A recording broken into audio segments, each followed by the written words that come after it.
Welcome to part two. This is equations with variables on both sides. So we're going to look at how to break down an application problem and make sure that we get variables on both sides of the equation. And actually what we're going to do is set up two equations and then make them equal to each other.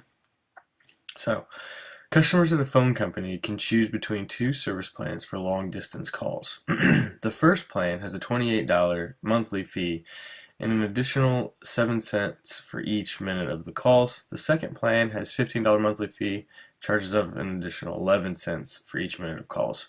For how many minutes of the calls will they be equal? So we want to look at making these two plans equal to each other. Okay, so when they ask us to put them equal to each other, we don't argue with them. We just make them equal. But first we have to organize the information. The first plan has a $28 flat fee. Okay, it doesn't change. It's $28 every month. So we're going to say $28 plus, and it says 7 cents for each additional minute of calls. So 7 cents per minute. This statement right here identifies a rate, which means I need a variable because it's changing. I don't know, and it's changing by X amount of minutes. We're going to make it 0.07. We're going to make it 0.07 m for minutes, and then we're going to set it equal to the second plan, which has a $15 monthly fee and charges an additional 11 cents for each minute of this phone call.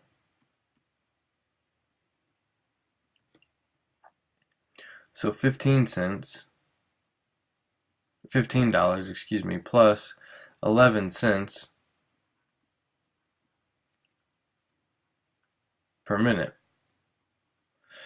And it says for how many minutes will the costs be equal? So now what we want to do is solve for m. So we're going to subtract 15 from both sides. Cancels out here. 28 minus 15 gives me 13. Plus 0.07 m equals 0.11 m.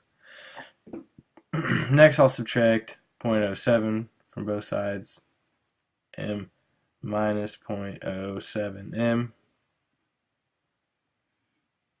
13 equals 0.04 m.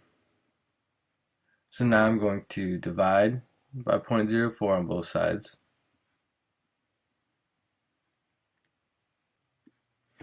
And the cost of the amount of minutes is going to be 325 minutes, where they'll be the same. So the important thing is that we make sure we set our equations equal to each other, and we make sure that we enter our cents per minute as decimals. If I change them to whole numbers, it changes the problem drastically. Let's look at a couple more examples. For example A, it says Tom will rent a car for the weekend. He can choose one of two plans. The first plan has an initial fee of $50. Initial fee here, it's important. And costs an additional 60 cents per mile driven. So here's my rate. This is where my variable is going to go. The second plan has no initial fee but costs 70 cents per mile driven. So here's another rate, also where my other variable will go. And it's the same variable. How many miles should Tom need to drive before the two plans cost the same? So when I want them to cost the same, I'm going to make them equal to each other again. Alright, so the first one is a $50 fee plus 6 cents per mile driven equals just a flat rate of 70 cents per mile driven. This one's pretty easy because now I can start solving it. So I'm going to subtract 0.06 from both sides.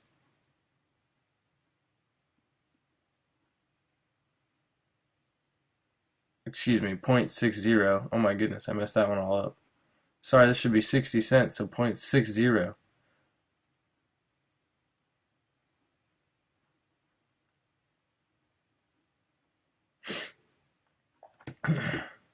So that'll leave me with 50 equals 0.10 m. I'll divide by 0.10 on both sides. And m will be 500 miles. So they'll have to drive 500 miles for both rates to be the same. It's just really important to remember that when we get miles, we get cost per mile, or anything per mile, but that will be our rate. Part B. A small publishing company is planning to publish a new book. The production costs will include a one-time fixed cost and a variable cost. They tell us what the variable cost will be. So we're going to have a variable, and it's going to be the variable cost. That's what gets the variable. There are two production methods it could use. One method is that a fixed cost will be $38,000 and the variable cost will be $12.50 per book. Here's my rate again. With the other method, the one-time fixed cost is $19,178 and the variable cost is $19 per book. Here's my rate again. Go ahead and set up the equation on your own. Okay, you should have the equation set up by now, and it should look like $38,236 equals, plus $12.50 per book equals, that's a B for book, $19,178 plus $19 per book.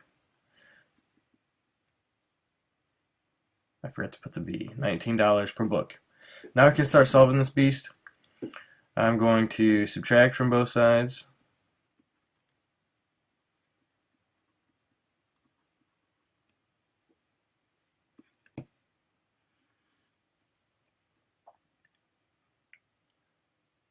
$38,236 equals $19,178 plus 19 minus 1250 is 650b.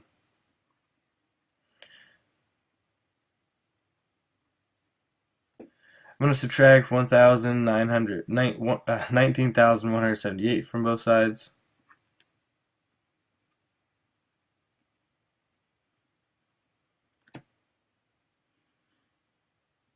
So I'm left with $6.50 B equals 38,230 minus 19,178 equals 19,058. And I'm going to divide this by $6.50. And so B is going to equal 2,932 books before that they are equal cost values. So just remember to set up your equations based on the information they gave you. Whenever it says when will the cost be the same, make sure that you put an equal sign in. Same means equal. Good luck.